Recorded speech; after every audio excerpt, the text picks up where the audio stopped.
Hello friends, मैं विजय कुमार पटेल आप सभी का मेरे चैनल विक्ट्री विद पटेल में स्वागत करता हूं। आज हम लोग छत्तीसगढ़ के इतिहास के संदर्भ में महत्वपूर्ण तथ्यों को मेमोराइज करने की कोशिश करेंगे। आई होप कि आप शुरू से लेकर अंत तक मेरे साथ बने रहेंगे। इतिहास किसे कहते हैं?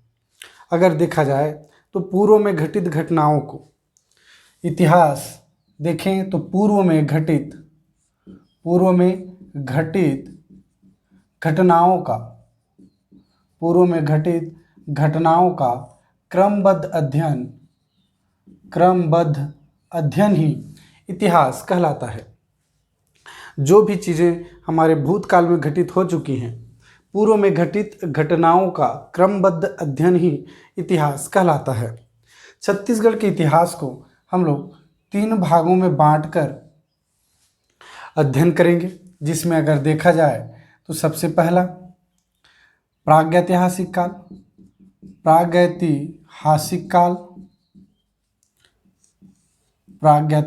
काल, वहीं देखें तो आद्य ऐतिहासिक काल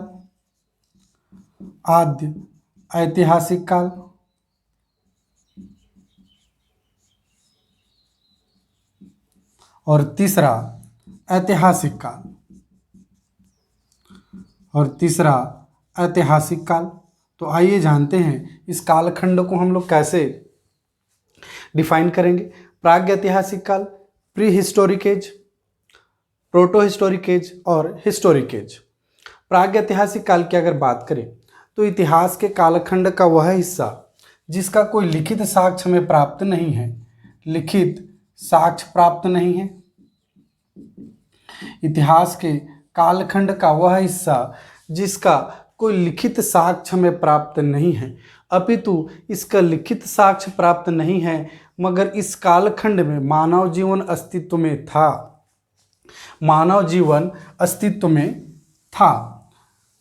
जिस तरह मानव जीवन अस्तित्व में था, तो मानव जीवन अपना जीवन यापन आदि मानव की तरह क्या करते थे। इस प्रागैतिहासिक कालखंड की बात करें तो लिखित साक्ष्य प्राप्त नहीं था, मगर मानव जीवन अस्तित्व में था और ये मानव जीवन आदि मानव की तरह अपना जीवन यापन करते थे। चूँकि आदि मानव की तरह जीवन यापन करते थे, इसलिए कंदराओं में, गुफाओं में, जंगलों में और नदी के तटों में निवास करते थे और इनकी ज़रूरतें बहुत ही सीमित थी, जो कि प्रकृति द्वारा प्रदत्त थी। तो प्रागैतिहासिक काल इतिहास के कालखंड का वह हिस्सा है जिसका हमें लिखित साक्ष्य प्राप्त नहीं है, मगर मानव जीवन अस्तित्व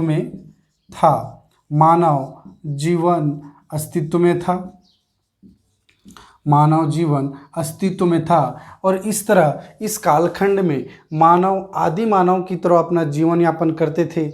कंदराओं में, जंगलों में, नदी के तटों में निवास करते थे और आदि मानव की तरह जीवन यापन करने के कारण इन लोग इस समय शिकार के द्वारा अपना भोजन की प्राप्ति करते थे और शिकार करने के लिए नुकीले पत्थरों के औजारों का उपयोग करने के कारण इस कालखंड को पाषाण काल के नाम से भी जाना जाता है।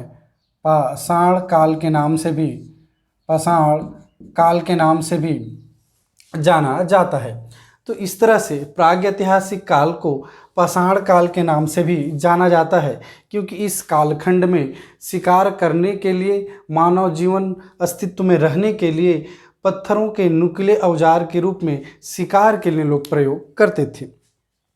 विकास के आधार पर देखें तो प्रागैतिहासिक काल को विकास के आधार पर, लिपि के आधार पर देखा जाए तो प्रागैतिहासिक काल को 4 भागों में बांट के, छत्तीसगढ़ के संदर्भ में 4 भागों में बांट कर इसे हम लोग पढ़ेंगे।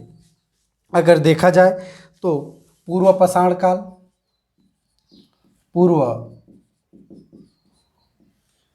काल, वहीं देखें तो मध्य पाषाण काल,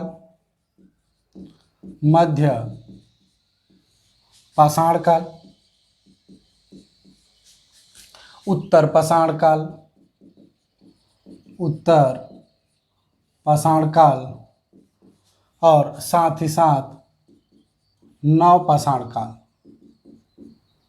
नव पाषाण काल।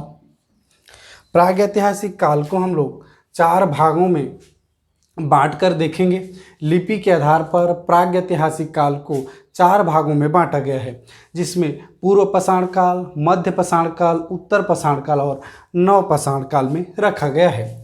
यही पूर्व पाषाण काल से संबंधित छत्तीसगढ़ के तथ्यों की अगर बात करें तो पूर्व पाषाण काल में सिंघनपुर की गुफा, सिंघनपुर की गुफा और साथ ही साथ महानदी घाटी क्षेत्र आते हैं, महानदी घाटी क्षेत्र आता है। पूर्व पाषाण काल से संबंधित छत्तीसगढ़ में साक्ष्यों की अगर बात करें तो सिंघनपुर की गुफा और महानदी घाटी क्षेत्र, जिसमें सिंघनपुर की गुफा से जिसमें बात करें तो सिंघनपुर की गुफा से हमें मानव आकृतियाँ, साथ ही साथ डंडे और सीढ़ी के आकार में आखेट करते हुए मनुष्य के शैल चित्र प्राप्त हुए हैं। मानवाकृतियाँ, मानवाकृतियाँ, साथ ही साथ सीढ़ी व डंडे के आकार में, व डंडे के आकार में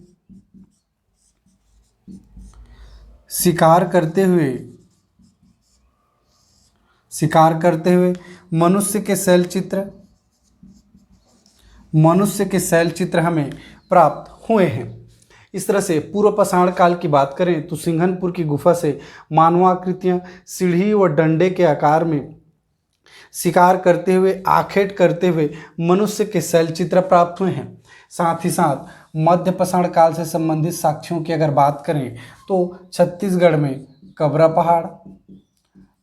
पहाड़ जो कि मध्य पाषाण काल से संबंधित सर्वाधिक शैल चित्र हमें कबरा पहाड़ से प्राप्त होते हैं। सर्वाधिक शैल चित्र कबरा पहाड़ में देखें तो लाल रंग की छिपकली, लाल रंग की छिपकली, लाल रंग की छिपकली, सांभर, लाल रंग की छिपकली, सांभर, घड़ियाल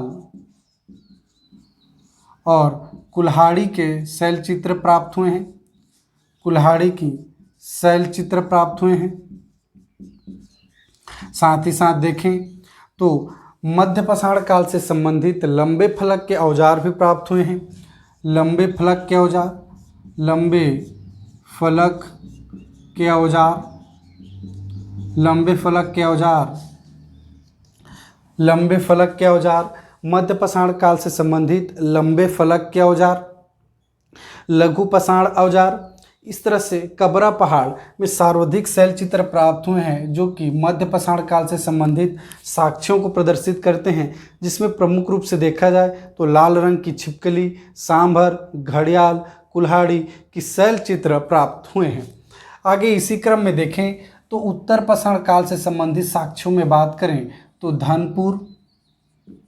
धनपुर और महानदी घाटी क्षेत्र, धनपुर और महानदी घाटी क्षेत्र। धनपुर गौरेला पेंडा मरवाही में आने वाली एक जगह है धनपुर, जहाँ पे मानवाकृतियाँ और कुल्हाड़ी के चित्र प्राप्त हुए हैं, जहाँ से मानवाकृतियाँ और कुल्हाड़ी के शैल चित्र प्राप्त हुए हैं, शैल चित्र प्राप्त हुए हैं। इसी तरह नवपाषाण काल की अगर बात करें तो नवपाषाण काल से संबंधित साक्ष्यों में छत्तीसगढ़ से अगर देखा जाए तो नवपाषाण काल से संबंधित साक्ष्यों में अगर देखा जाए तो दुर्ग के अर्जुनी देखिएगा, याद रखिएगा, नवा अटैची करके एक ट्रिक, नवा से नवपाषाण काल, दुर्ग से अर्जुनी, अटैची से अर्जुनी, रायगढ़ से टेरम, रायगढ़ से टेरम और राजनांदगांव से चितवा डोंगरी। इस तरह से देखा जाए तो दुर्ग के अर्जुनी से, रायगढ़ के टेरम से और राजनांदगांव के चितवा डोंगरी से नवपाषाण काल से संबंधित औजारों की प्राप्ति हमें इन जगहों से होती है जो कि नवपाषाण काल से संबंधित हैं। तो इस तरह से देखा जाए तो प्रागैतिहासिक काल को हम लोग ने 4 भागों में बांट के देखा, पूर्व पाषाण काल, मध्य पाषाण काल, उत्तर पाषाण काल और नवपाषाण काल। पूर्व पाषाण काल से संबंधित साक्ष्य की अगर बात करें तो सिंघनपुर की गुफा, महानदी घाटी क्षेत्र, जिसमें हमने देखा ही कि कौन कौन सी चीज़ें यहाँ से हमें प्राप्त हुई हैं। साथ ही साथ मध्य पाषाण काल की अगर बात करें तो मध्य पाषाण काल से छत्तीसगढ़ में कबरा पहाड़, रायगढ़ जिले के अंतर्गत, जो कि सर्वाधिक शैल चित्र हमें यहीं से प्राप्त होते हैं। आगे उत्तर पाषाण काल की अगर बात करें तो उत्तर पाषाण काल से संबंधित साक्ष्यों में धनपुर, गौरेलापेंड्रा मरवाही से और महानदी घाटी क्षेत्रों से हमें साक्ष्य प्राप्त होते हैं। साथ ही साथ नवपाषाण काल से संबंधित साक्ष्यों में दुर्ग के अर्जुनी, रायगढ़ के टेरम और राजनांदगांव के चितवा डोंगरी से हमें नवपाषाण काल से संबंधित साक्ष्य प्राप्त होते हैं। इसी तरह आगे अगर बढ़ें तो प्रागैतिहासिक काल, प्री हिस्टोरिक एज से प्रोटो हिस्टोरिक एज की ओर चलें तो आद्य ऐतिहासिक काल, आद्य ऐतिहासिक काल, आद्य ऐतिहासिक काल, प्रोटो हिस्टोरिक एज। आद्य ऐतिहासिक काल इतिहास के कालखंड का वह हिस्सा जिसका हमें लिखित साक्ष्य प्राप्त है, जिसका हमें लिखित साक्ष्य प्राप्त है, लिखित साक्ष्य प्राप्त है, मगर यह किस लिपि में है यह हमें पढ़ा नहीं गया है, लिपि का ज्ञान नहीं है। यह किस लिपि में लिखा गया है इसे अभी तक पढ़ा नहीं गया है। तो आद्य ऐतिहासिक काल इतिहास के कालखंड का वह हिस्सा जिसका लिखित साक्ष्य तो प्राप्त है मगर इसे अभी तक पढ़ा नहीं जा सका है। इसी तरह के इस तथ्यों को आद्य ऐतिहासिक काल खंड में रखा गया है, जिसमें सिंधु घाटी सभ्यता को रखा जाता है। इसके अंतर्गत सिंधु घाटी सभ्यता को, सिंधु घाटी सभ्यता को आद्य ऐतिहासिक काल में रखा गया है। अगर छत्तीसगढ़ के संदर्भ में देखें तो सिंधु घाटी सभ्यता से हमें कोई भी साक्ष्य छत्तीसगढ़ से प्राप्त नहीं होते हैं। इसी तरह आद्य ऐतिहासिक काल को हमने जाना, छत्तीसगढ़ से इससे संबंधित हमें साक्ष्य प्राप्त नहीं होते हैं। आगे अगर देखें तो ऐतिहासिक काल, हिस्टोरिक एज, ऐतिहासिक काल।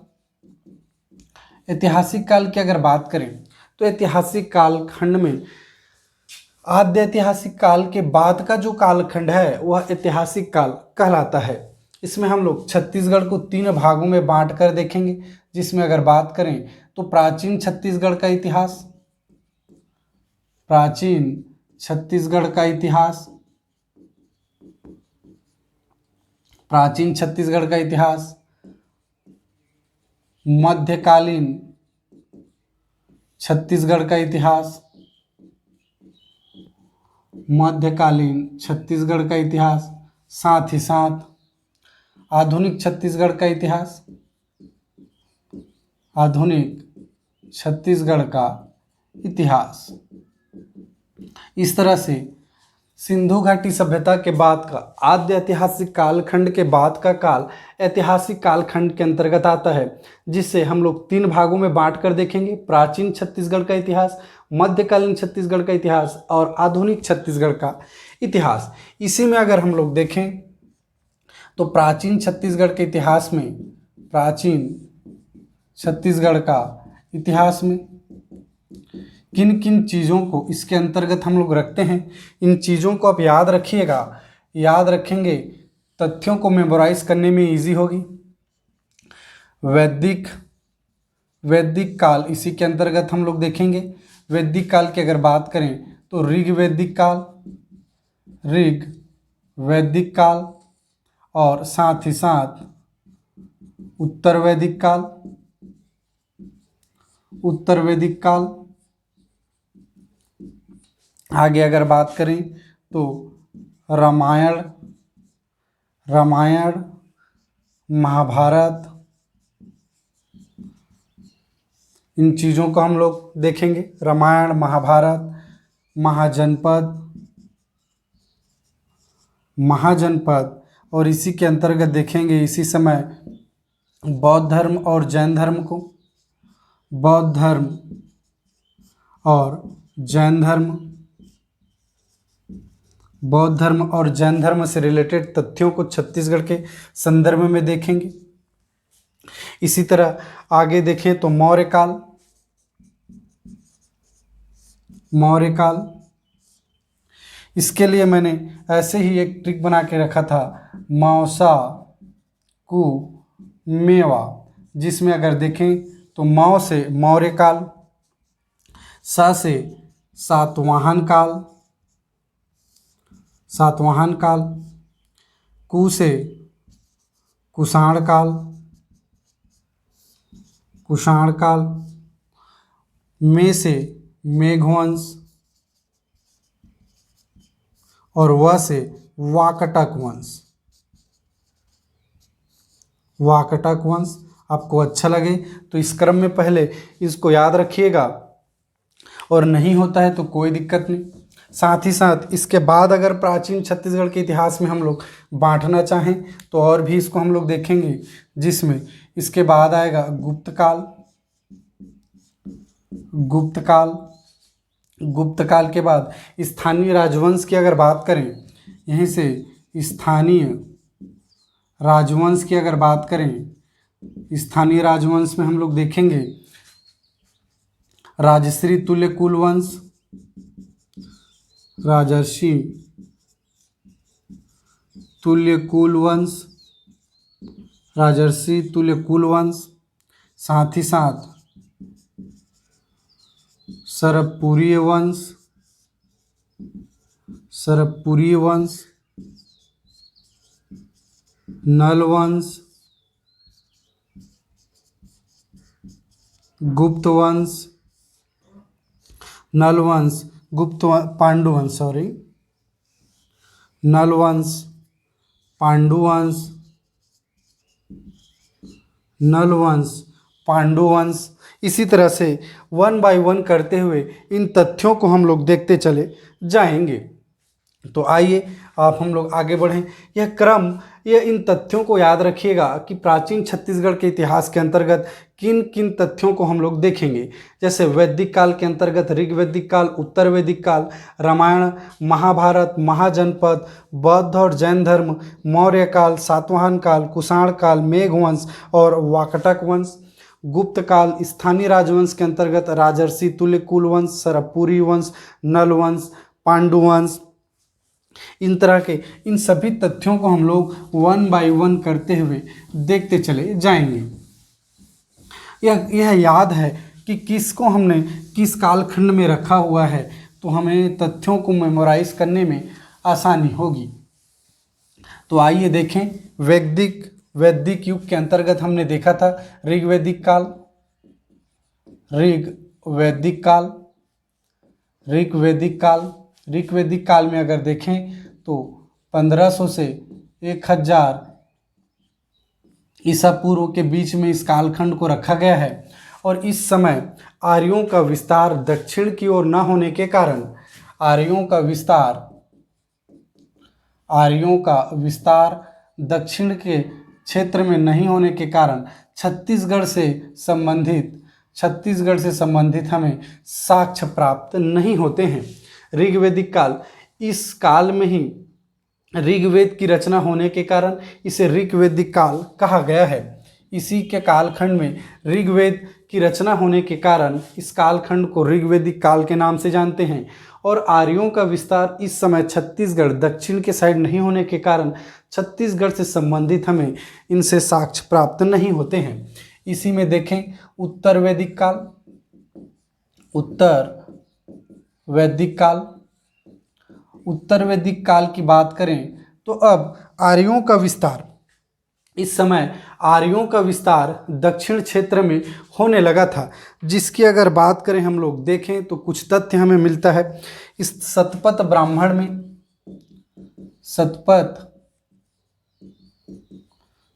ब्राह्मण में बात करें तो पूर्व और पश्चिम में स्थित समुद्र तटों का वर्णन, पूर्व और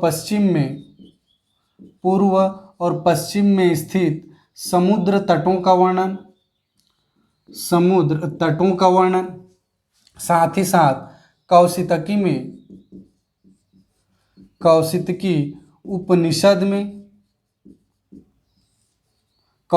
उपनिषद में विंध्य पर्वत का उल्लेख और साथ ही साथ नर्मदा नदी का उल्लेख रेवा नदी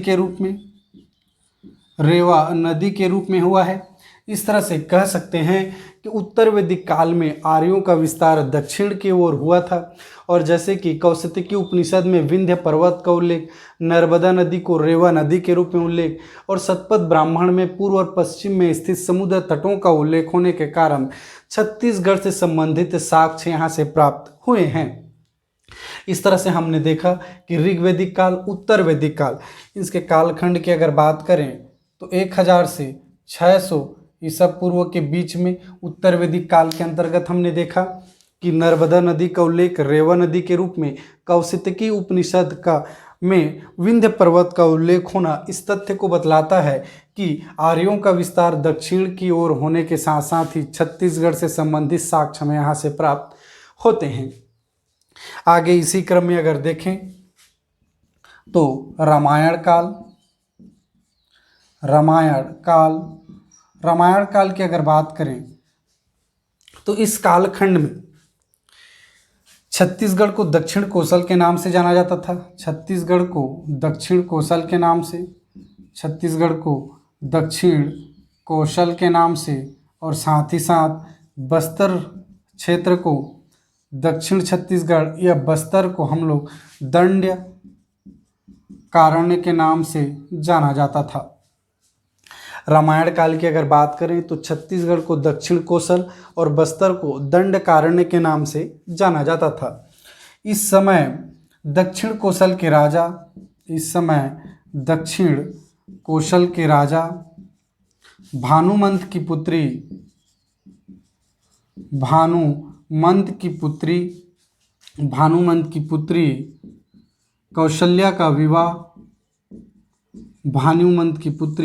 कौशल्या का विवाह उत्तर कोसल के राजा दशरथ से हुआ और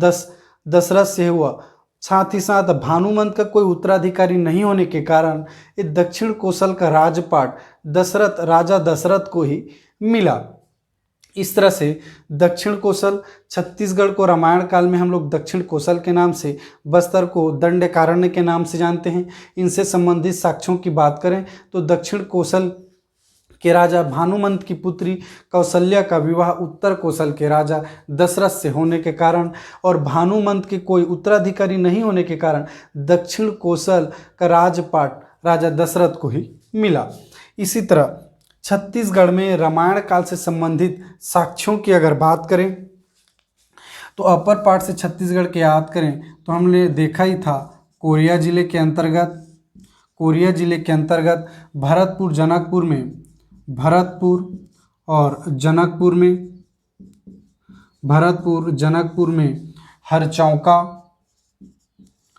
हरचौका स्थल को हमने देखा ही था। अगर अब मेरे जिला वाइज जो मैंने करवाया हुआ है छत्तीसगढ़ से रिलेटेड, तो अगर आपने नहीं देखा होगा तो पहले इन जिले वाइज तथ्यों को आप याद रखिए ताकि अब आने वाली चीज़ें आपको ऑटोमेटिकली याद हो जाएंगी। जैसे कोरिया से रामायण काल के तथ्यों की बात करें तो भरतपुर, जनकपुर और हरचौका। यहीं सूरजपुर की बात करें तो सीता लेखनी की पहाड़ी।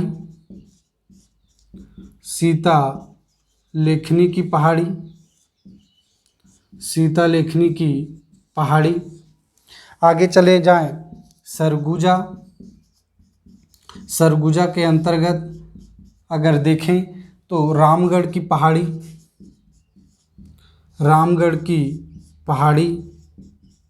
इस रामगढ़ की पहाड़ी के अंतर्गत हमने देखा था सीता बेंगरा,